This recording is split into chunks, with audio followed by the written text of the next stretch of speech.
Now, Mary Wiesner, who is a full professor of modern history and history of women and gender at the University of Wisconsin-Milwaukee. Professor Wiesner will talk about early modern women's patronage in a global context. Thank you, and you have the floor, ma'am.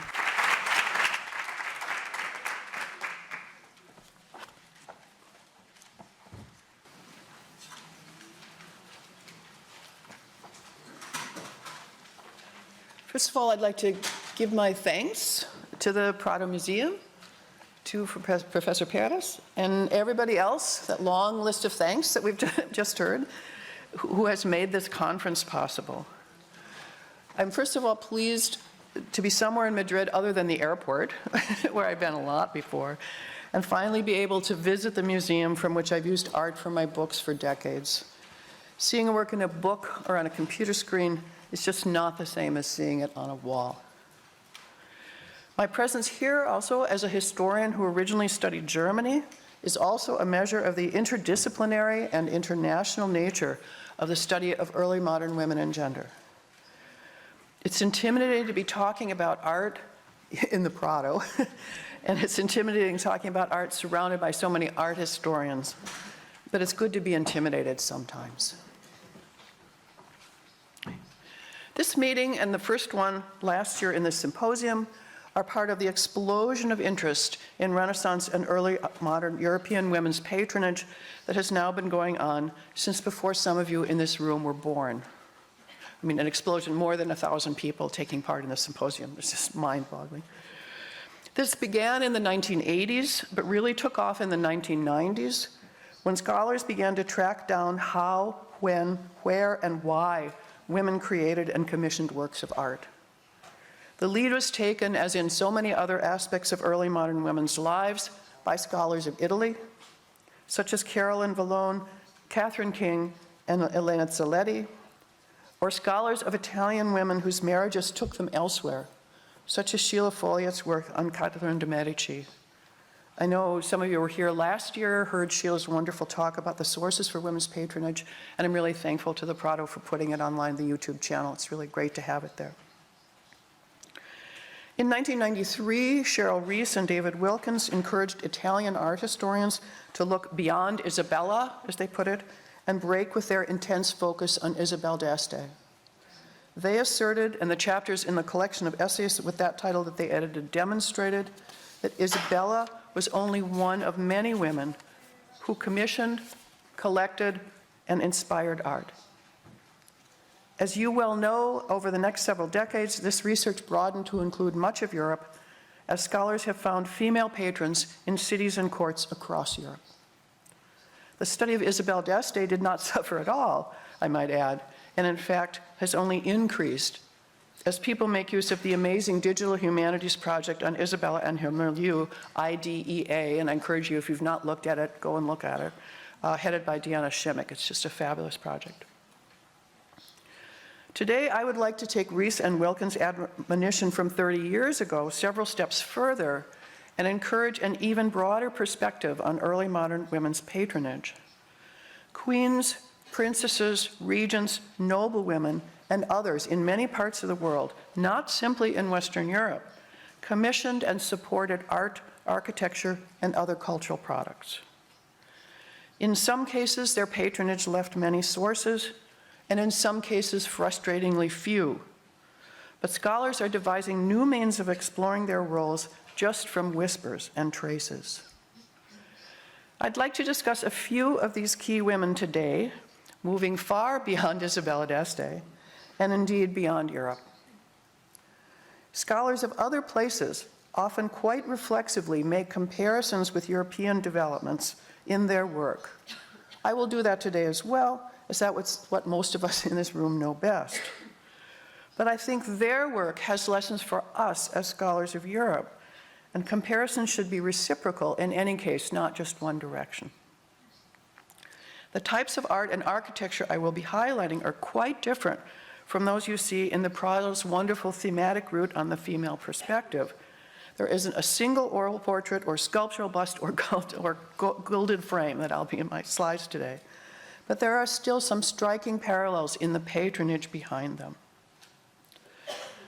This broad comparative approach may be new in female patronage, but it has increasingly shaped the study of royal courts in the early modern world, which are often viewed as theater states, picking up on a notion first developed by the anthropologist Clifford Geertz to describe 19th century Bali.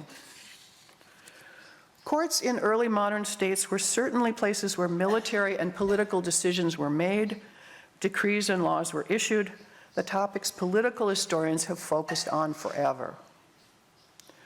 But they were also sites of cultural production and consumption in which rulers and the communities of individuals that surrounded them at court engaged in actions, rituals, and ceremonies through which they demonstrated and performed power. That's why they're theater states. The patronage of art and architecture was an essential part of this cultural performance, both the act itself and the objects created, which often served as the backdrop or setting for other types of performance. Courts reached their heights of political and cultural power in the early modern period, when rulers increasingly regarded it as important to demonstrate that alongside being able military leaders connected to the cosmic and social order, they were also glorious, learned, and godly. England, France, Spain, Sweden, the Netherlands, the smaller states of Italy, and the Holy Roman Empire were all theater states to some degree, as were the states of much of Eastern Europe, Asia, and West Africa. In all of these, women were important players in the intense competition for power and prestige played out through patronage. Okay. So, my quick walk through some theater states and the patronage by women in them. First, to the Ottoman Empire, which is not technically beyond Europe, but has often been excluded from discussions of European developments.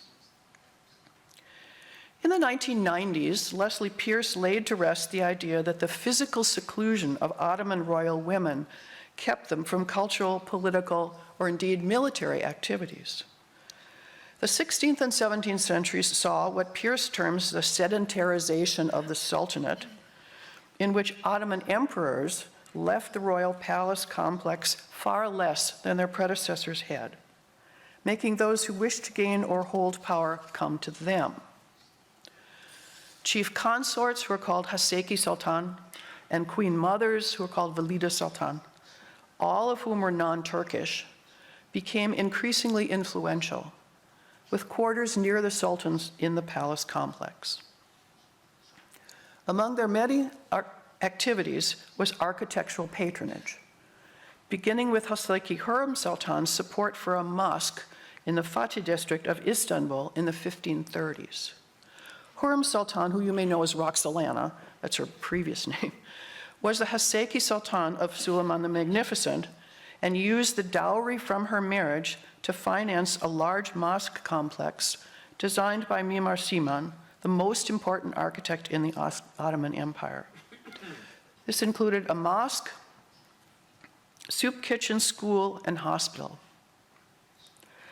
Safei Sultan, the Valide Sultan, and here it is, from 1595 to 1603, as the mother of Mehmed III, similarly endowed a large mosque complex in another district of Istanbul, right on the Golden Horn, in a Jewish area of the city.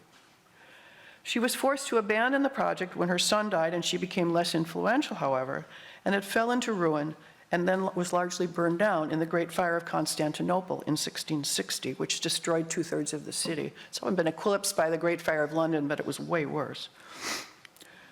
Fire, though, brings opportunity as well as destruction, and construction on this mosque complex began again right after it burnt down, commissioned by yet another Valide Sultan, Hadisi Turhan Sultan, the Valide Sultan of Mehmed IV, who ruled from 1648 to 1687. In Ottoman Women Builders, Lucian Testsenacek has closely examined Hadis Turhan's enormous influence as an architectural patron. The Yeni Valide Sultan Mosque complex, it's now usually called the New Mosque, which is what Yeni means in Turkish, on the Golden Horn in the center in Istanbul, this building, included a mosque, royal pavilion, dynastic mausoleum, covered market, fountain, and Quranic school. If you've been to Istanbul, you've certainly been to it. It's one of like the top 3 things to see in Istanbul. It has sometimes been denigrated as overly complicated and lacking a coherent form, in other words, as too feminine, but was actually designed in a way that allowed Hadis Turhan to see as much of the complex as possible from her royal pavilion. Here's, you can see it from the inside. A design decision in which Hadis Turhan appears to have played an important role. In building these religious and charitable complexes, the Valida Sultans were following a long-established pattern. Muslim law allowed women to own property and control their finances more freely than in most parts of Western Europe, and scholars have discovered women commissioning religious and educational buildings in many parts of the Muslim world from the 8th century on. Such endowments and patronage are also familiar for those of us who study European Christian women, of course, as well. We're used to women building churches. But Hadis Turhan also built the fortresses of Sidul Bahir and Kumkala at the entrance to the Dardanelles, part of her efforts to help the Ottoman Empire ward off Phoenician naval attacks in the eastern Aegean, which she also addressed through her correspondence with her viziers and other court officials, including the Admiral of the Mediterranean Navy. And this is a series of pictures of it. Both of these fortresses were instrumental in the Gallipoli campaign in World War I and were severely damaged by artillery fire, but they're being reconstructed now so that this is in different periods, what it looked like in her time and then after World War I, and it's being reconstructed now. Building fortresses was not something in which Hadis Turhan had earlier role models or contemporary parallels, as these were highly unusual types of buildings for female patrons anywhere in the world. Hadis Turhan's gender and her imperial status kept her from being seen by anyone outside of her immediate entourage, in contrast to the queens of early modern Western Europe, who were so often on display and who we see on all the walls of the Prado. But her architectural patronage was a way of making herself visible to her subjects, a form of self-representation, as well as political and religious legitimization of herself, her son, and his claim to the empire. Hadis Turhan's daughter-in-law, Gulnaz Ematullah Sultan, who died in 1715, who was Mehmet IV's chief consort and the mother of 2 sultans, followed the pattern her predecessors had set. She also used architecture as a tool of politics, self-representation, and visibility, as Muzaffar Ozgulis details in a recent study, The Women Who Built the Ottoman World. Gulnaz Sultan's earliest project was a series of church-to-mosque conversions in frontier towns, they're all gone now, followed by construction and repairs in and on the road to Mecca, designed to make the pilgrim experience more comfortable and publicly confirming her image as a pious and generous sultana. She then turned to projects within Istanbul, including another Islamicization of a previously Christian space, the building of the Galata New Mosque on the site of the former San Francisco Church, which had been left in ruins in the fire of 1660. Gulnaz Sultan also supported a network of waterworks and fountains designed to bring potable water into the predominantly Christian neighborhood of Galata, again kind of combining piety and the public good in elements of the built landscape that would be seen and used every day. Gulnaz Sultan's magnum opus was the Yeni Valide Mosque complex in Üsküdar, a district in Istanbul on the Anatolian side of the Bosporus, which, as you can see, survives wonderfully today. And yes, there are 2 mosque complexes in Istanbul built by women with roughly the same name. You just have to deal with it. Opposite sides of the Bosporus. The complex consists of the mosque itself, a hospice, a primary school, courtyard fountain, clock tower, and offices. Constructed very quickly in 1708 to 1710, it broke new ground architecturally with a dome that was higher and narrower than earlier domes and a cross vault over the central opening, stylistic innovations that were then replicated in other mosques. Ozgulis has found sources that demonstrate Gulnaz Sultan's active involvement in the design and construction process. It's often the kind of thing that, women are kind of traditional or conservative in their architecture. She is not in this. Unsurprisingly, Gulnaz Sultan is herself buried in a tomb near the mosque. This is her tomb. Another innovation, also innovative in terms of design, with an open top and metal latticework. It's usually called the birdcage tomb. Those of you who know Ottoman history in this period might not be surprised at any of this, as historians of the Ottoman Empire sometimes refer to the era from the 1530s to the 1650s as the Sultanate of Women, a time when royal women played major roles in the political and cultural life of the empire. That phrase has traditionally been accompanied with sort of a sniff and curled lip, the Sultanate of Women, with the influence of these women viewed as an illegitimate usurpation of power that resulted from a series of child sultans, and a sign of the weakening of the Ottoman state and society. Catherine de' Medici, of course, is viewed in exactly these terms as well. She was the influence of Catherine de' Medici with her 3 sons. The large, lavish mosque complexes have been used as examples of wasteful spending on projects designed largely to bolster the egos of the Valida sultans, a sign of the corruption that is inevitable when women have power. But in reality, they provided employment to large numbers of people and pumped money into the economy, both of these particularly important in the wake of the 1660 fire that destroyed so much of the city. They were also part of the Islamization of Istanbul, as several were built directly where synagogues and churches had stood, and the imperial government forbade that these be rebuilt. In this, I think they offer a direct parallel with yet another European queen, whose name I don't have to mention in this room, whose support for the conversion of places of Europe to the religion that she favored. We don't have to go very far from this space to see. If you want to know who I'm talking about, you can ask your neighbor. Okay. Moving east, for those of there are some Ottomans. Moving east from the Ottoman Empire, the research of Ruby Lal and others on the Mughal court has similarly found senior women who played important roles in political and cultural affairs, including patronage. Royal Mughal women financially supported the building of various types of stone architecture, including palaces, the zenana, which is usually translated as women's quarters, in those palaces, mosques, charitable endowments for the ill and aged, wells, and waterworks. Mariam-uz-Zamani, empress consort of the Mughal Emperor Akbar from 1562 to 1605, and the mother of the next emperor, Jahangir, built one of the earliest mosques in Lahore, what's now Pakistan, during the early years of the reign of her son. She's often called Jodi Ba. You might know her by that name, and you might be familiar with her if you've read Salman Rushdie's The Enchantress of Florence or assorted Bollywood films that focus on her. She was herself from a Rajput noble family and was thus Hindu, but the mosque served as an important place of worship for the Mughal elite in Lahore.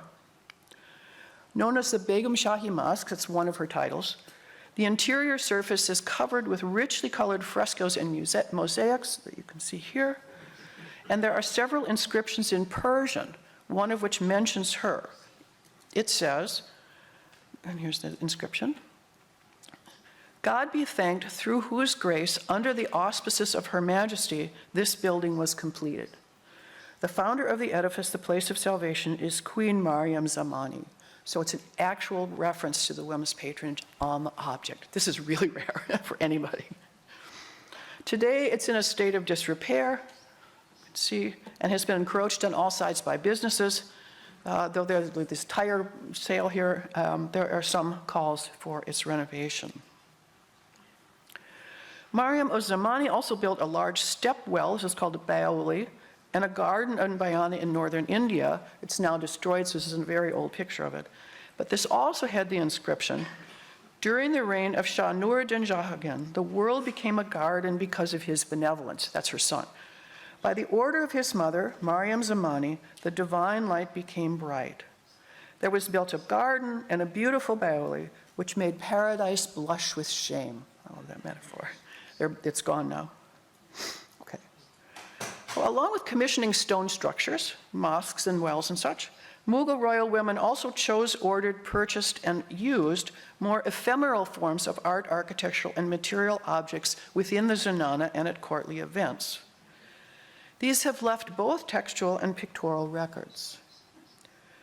Among the most evocative texts that gives us record of female patronage is the Humayun Naman by Gulbuddin Banu Begum, who lived a long life from 1523 to 1603. But she's the daughter of Babur, the founder of the Mughal Empire, and the aunt of Emperor Akbar. This is a history of the founding of the Mughal dynasty, written at Akbar's request. As Yasna Sin has pointed out, the text is unique in illuminating the world of an early modern Islamic kingdoms and culture from a Muslim woman's perspective. Gulbuddin's text emphasizes cultural and social aspects of Mughal court life more than political events. She vividly depicts celebrations and festivals, marriage ceremonies, and family feasts. Embedded in these descriptions of events are relationships of artistic patronage that are otherwise very difficult to see. For example, in 1531, to celebrate the anniversary of the second Mughal emperor, Humayun's accession to the throne, his sister, Kanzada Begum, threw a feast called the Mystic Feast, at which 87 women were recorded as guests. There aren't any Mughal-era paintings that illustrate this feast, but I thought I would just put up some paintings of similar feasts in other histories. For this, she procured, among other objects, a jeweled throne and gold-embroidered divan for Humayun that he sat on. The party was set within the octagonal mystic house, each room of which Kanzada Begum altered and designed for the event. So she set the scene for this big party. Of this feast, Gulbuddin Begum writes, in the second room, called the House of Good Fortune, an oratory had been arranged, and books placed, and gilded pen case, and splendid portfolios, and entertaining picture books written in beautiful characters. In the third room, which they called the House of Pleasure, were set out a gilded bedstead and a coffer of sandalwood and all imaginable pillows. Then in front were spread especially choice coverlets, and before these tablecloths all of gold brocade. Various fruits and beverages had been got ready, everything for merriment and comfort and pleasure. All right. Although this is written in the passive voice, as the host of the event, Kanzada Begum was the one who chose and placed the books and pens and coverlets, tablecloths and pillows. As Maggie Schuster had pointed out in her insightful analysis of Gulbuddin's description of this event, she invites the reader, she the queen, invites the reader to experience not only the visual aspects of the gilded fabrics and furniture, but also to imagine the smell of the sandalwood perfume, the taste of the fruits and wine, the softness of the plush pillows. Thus, the impact upon all the senses curated in ephemeral architecture becomes clear. And this text, I should say, the Humayun Nama itself, Gulbuddin Begum's text, has an interesting feminist history. It was written in Persian and apparently rarely copied, as it was lost for several centuries, as so many texts by women have been. What survived was one incomplete version that sort of ends in mid-sentence. This was translated into English in 1902 by Annette Beveridge, a social reformer and advocate of education for girls in British India, the mother of the economist William Lord Beveridge. So she was an Orientalist, Annette Beveridge was, and she picked up this text written by a woman. So for a long time, the only way that you could actually read the text was in an English translation. You could read that version online. Now there's a bilingual Persian-English text. You can read it in the original Persian, which you couldn't for a century. Anyway. Mughal paintings, though, as well as Mughal texts, can provide information about the artistic patronage and consumption patterns of elite women. Jahangar and Prince Khurram, entertained by Nur Jahan, likely painted between 1640 and 1650, though showing a scene from several decades earlier, shows Jahangar, the fourth Mughal emperor, in the middle, and Nur Jahan, his chief consort, who hands him a gold platter and holds a rosewater sprinkler in her other hand. Behind the group is a colorful pavilion identified as the Rambagh Pavilion at Agra, commissioned by Nur Jahan in 1621 and still standing today. So there's this building in the background, and here it is. The painting depicts artifacts that are no longer present at the Rambagh, but would have also been items that Nur Jahan ordered, including carpets. So I'll go back to the painting a sec, if I can. So if you look here, what's there also are carpets, fabric door hangings, wall hangings, cushions, and cushions, all of which the Queen ordered. She built this pavilion and then put this stuff in it for this party or for this event. Okay. There is textual evidence of Nur Jahan hosting Jahangir at the Rambagh found in Jahangir's memories, and the artist fills the painting with architectural elements from the Rambagh to make it easily recognizable for the courtly viewers for whom this painting was intended. Thus, along with the fact that she herself is portrayed in the painting, Nur Jahan is portrayed in the painting itself and the Rambagh pavilion all provide evidence of her artistic patronage. The painting also provides evidence that some of the people that she patronized, some of the artists that she patronized, were women, unseen figures who made the wall hangings and cushions and food. Those were women's artisanal works in Mughal India. And the visible ones who serve Nur Jahan and her guests, these kind of servants and women standing around, part of the female labor force that was employed in the Zanana. That's a topic for another day, by the way. That's why female patronage is portraying women, but we're talking about something a little different. Okay. So, in the Ottoman Mughal empires, the most politically important women were the mothers and wives of male rulers. But other Muslim states saw independent female rulers in the early modern period who also supported art, architecture, and other cultural products as part of their rule. Barbara and Leonard Andaya have studied the firmly Muslim court of Aceh in northern Sumatra, which was governed by queens for nearly 60 years, from 1641 to 1699. The first of these, Taj al-Alam, used the feminized title of sultana and maintained a court astounding to Europeans who got there for its pomp and magnificence. She supported Muslim legal scholars and writers and the building of mosque schools and charitable endowments, as did the other Aceh sultanas. Buddhist as well as Muslim rulers in Southeast Asia commissioned and constructed major places of worship.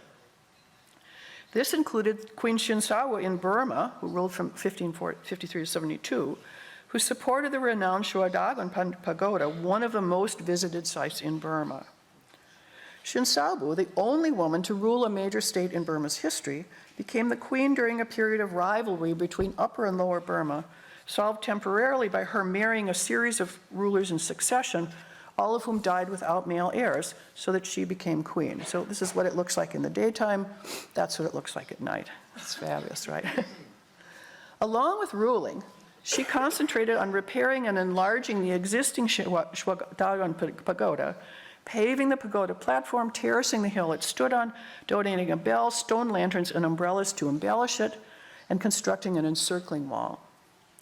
Thinking about maintenance as well as construction, which is something that many builders neglect, she gave money and agricultural land to provide support for attendants to maintain the pagoda and its environs. In a dramatic flourish, she donated her weight in gold for the gilding of the exterior of the pagoda, setting a pattern for later monarchs to do the same. This did not take all her gold, however, as a large hoard of gold objects from her reign was unearthed in the mid-19th century by laborers building a barracks near the pagoda. The hoard included this headdress set with jewels believed to be her ceremonial helmet. The bump on the right, and what you're looking at is you're looking at it sideways. So the bump that's on the right is the top knot for her hair. So her hair would have gone in it, supported by a couple of big pins. There are holes kind of at the bottom of that would have stuck her little kind of, her thing that's here. And the piece there on the left is the piece that went down over her nose. Those helmets very often have kind of a nose piece on this, common with helmets. It's a fabulous item. The hoard was stolen by the British, of course, who ruled Burma in the 19th century. So if you want to see this object, it's in the V&A. Might go back to Burma at some point, but not yet. Shinsabu recognized that the best workers for the job at the time were from across the Bay of Bengal in South Asia, who she hired to carry out much of the masonry on the fabulous pagoda.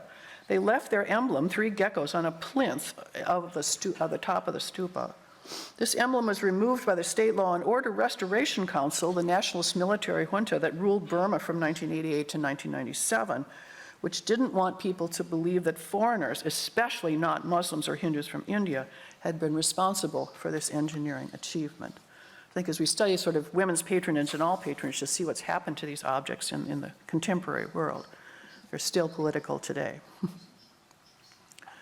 Royal women constructed and supported Buddhist monasteries and temples nearly everywhere Buddhism spread, including Korea, Japan, and China, as well as Southeast Asia.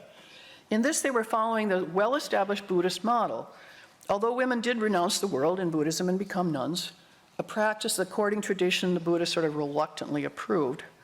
The ideal woman in Buddhism, both historically and in sacred texts, was more often a lay woman who supported a community of monks, who assisted men in their spiritual progress or helped Buddhist beliefs spread. So the role of the lay women is really important here. Lay women also supported the production of smaller forms of Buddhist art, not just stupas and temples, and in some cases produced this themselves. For example, in the 15th to early 16th centuries, the Ming Dynasty emperors in China suppressed Buddhism, favoring Confucianism. But in the mid-16th to the mid-17th century, there was a Buddhist revival among Chinese literati elites. Elite women in particular practiced Buddhism in their homes. They both engaged in practices such as copying sutras and making paintings, just as men did, and also paid more skilled individuals to do so, acted as patrons for this kind of art. Among these were paintings of the Bodhisattva Guanyin, one of those many compassionate beings in Buddhism who helped others on their paths to enlightenment, and who became a figure of devotion in China and Japan.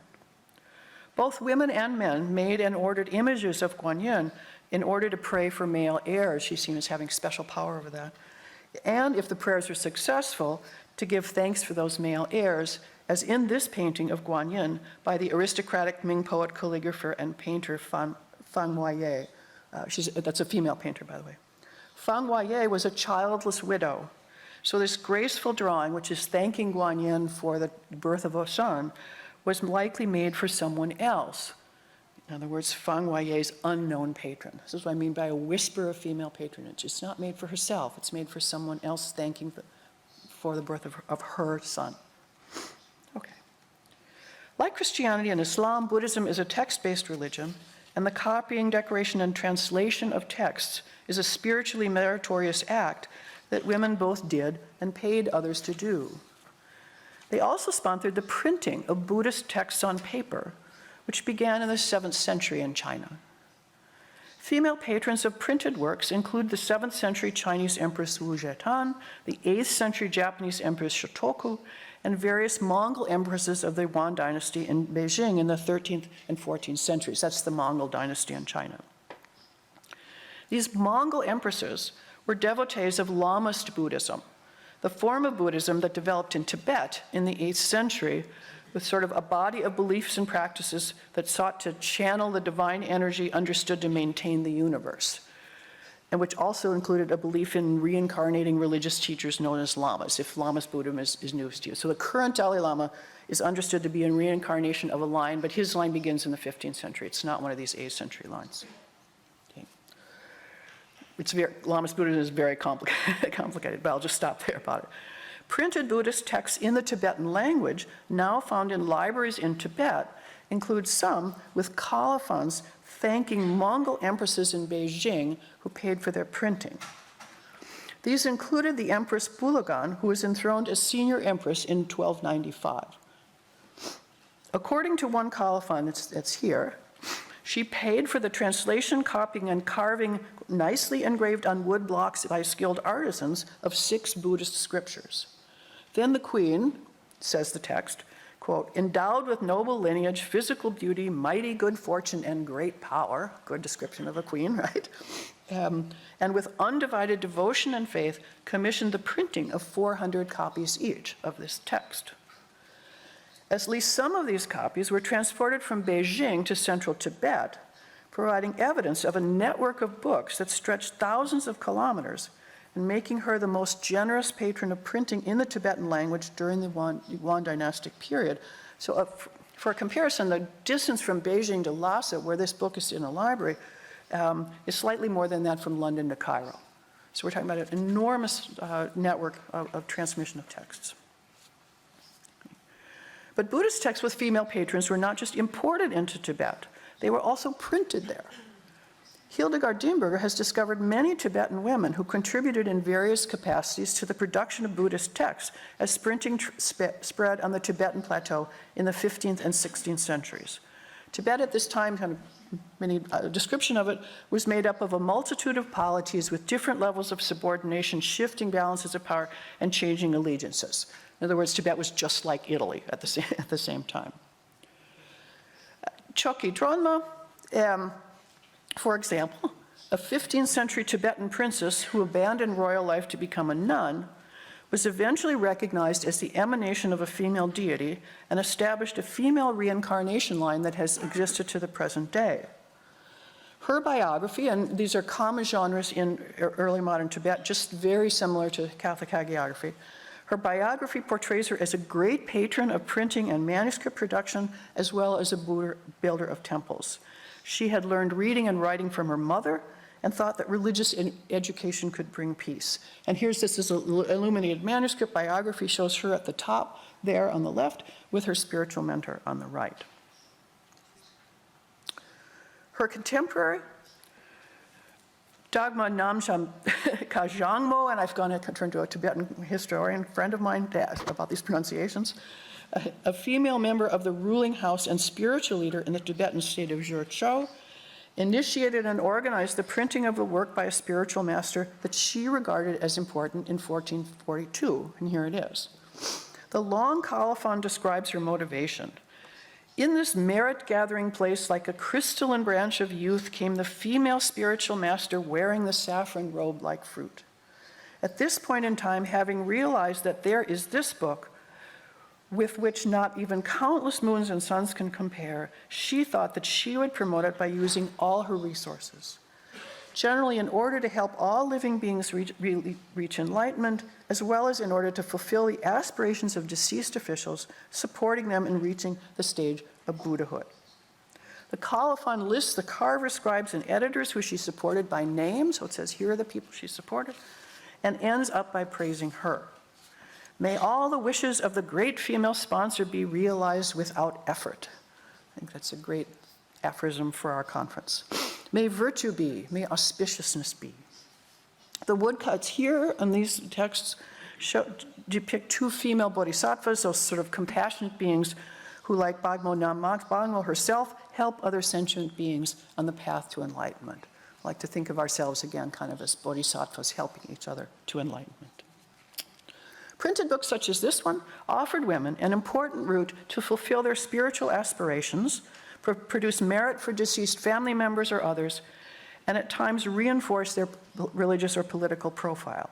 Some of these books end up in women's monasteries, which, as with Christian monasteries, often housed related groups of women. Thus, along with being carried on Mongol trade caravans, these texts were shared through interwoven female networks of kin, teacher-pupil relations, and piety, just as books were in early modern Europe. Okay.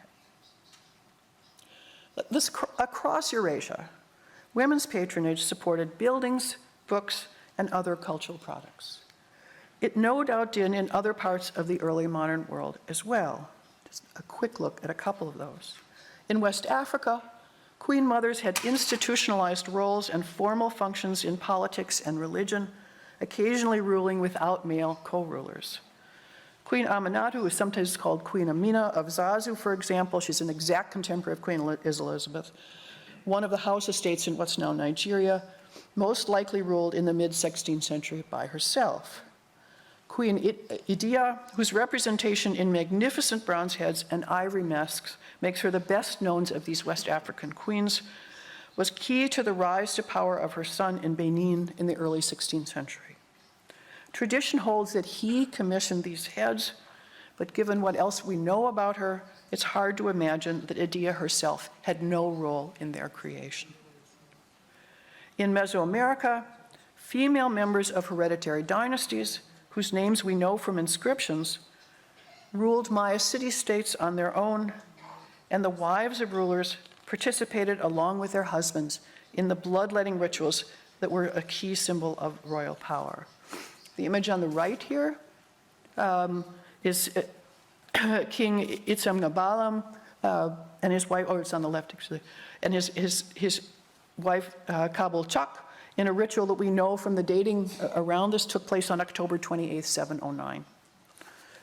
Again, it's hard to imagine that the women in these two had no influence on the monuments that recorded their names and actions. As far as I know, there's no inscription saying, Lady Chakbol made this, the way there is for Mariam Uz-Zamani or Empress Bulagan. But evidence like that is rare anywhere in the world, even in Europe. And who knows what might be found in the future. 40 years ago, we were told there was very little evidence for early modern European women's patronage. There clearly wasn't any. And look where we are today. So, what does putting early modern European women's patronage in a global or at least a Eurasian context reveal? Most importantly, that key aspects of women's patronage are shared very broadly, and we cannot see these as distinctly European. Most women's patronage for which sources remain came from the members of ruling families. It honored the dynastic lineages of their husbands and sons, and occasionally their own dynastic lineages. Public references to their patronage portrayed the women as models of female virtues, whatever those virtues were understood to be. Women's patronage often supported religious structures and objects, but women were a bit freer than men in some places to support religious traditions that were not those favored by the ruler. It may not have been true in early modern Spain, but it was for Catholics in England and Protestants in France, just as it was for Buddhists in China. Styles and types of works favored by women were often devalued, regarded as too decorative or derivative. Those dreaded words in art. The objects women ordered and paid for were often for women's spaces, whether these were Mughal zanana, Ottoman imperial harem, or Christian or Buddhist convents.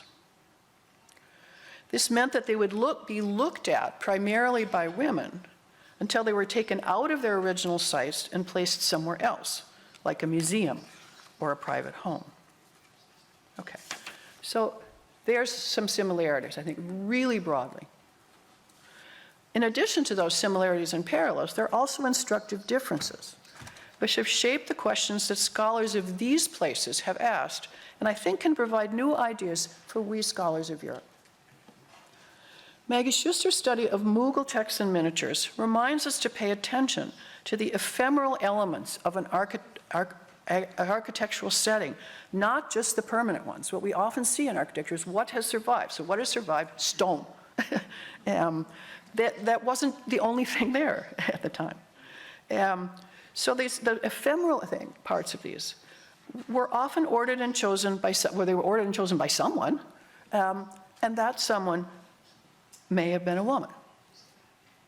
We know that women played an important role in the growing demand for consumer goods in the early modern period. It's another global development, which included objects now classified as art, some of those consumer goods, or at least decorative arts. You can find them in the museum here. Porcelain, silver, furniture, textiles, that kind of stuff. We examine these material objects for evidence of women's taste and choices, but Schuster reminds us, I think, that representations of these material objects, which we can see on the walls around us here in the Prado, as well as in texts, may also provide evidence of women's patronage. In fact, yesterday afternoon, I walked around the Prado with this thought in mind and saw those Flemish paintings in completely different ways. This is what going somewhere else can do. It's like, oh, look at that. Those women are wearing really interesting headdresses. That painting of the taking out of a stone of foolishness from the head of things. Look at the headdresses of the women next to them. They're just absolutely amazing and covered with lace, and then there's brocade inside that. All those are made by women, and those women chose those objects that they're wearing in the painting. It's really great. All right, so there's one thing I think that we can think of, what new questions come to your mind. Hildegard Diemberger's studies of Tibetan Buddhist printed texts reminds us that Gutenberg's method of printing sacred text was not the only one around in the 15th century. And others may have offered women greater or at least different opportunities to demonstrate their piety and learning. Lucian Tastanacek's study of Hadith Turhan reminds us that seclusion can also be a form of power for women and also for elite men, which we should know from all of these excellent studies of Spanish and Italian convents that have been written over the last 40 years. But sometimes we forget. The image of female power might be a portrait, but it might also be a fortress or a waterworks. Okay. So finally, as I have sort of myself kind of gone global over the last several decades in my research and teaching, I've ended up thinking about the South German women that I thought I knew really, really well in completely new ways. I hope with my little brief venture outside of Europe today, has done the same for you, and that when we go off and see this wonderful exhibit that has been, or not really an exhibit, this thread, that you'll look at those paintings in perhaps slightly different ways than you would otherwise. Thank you.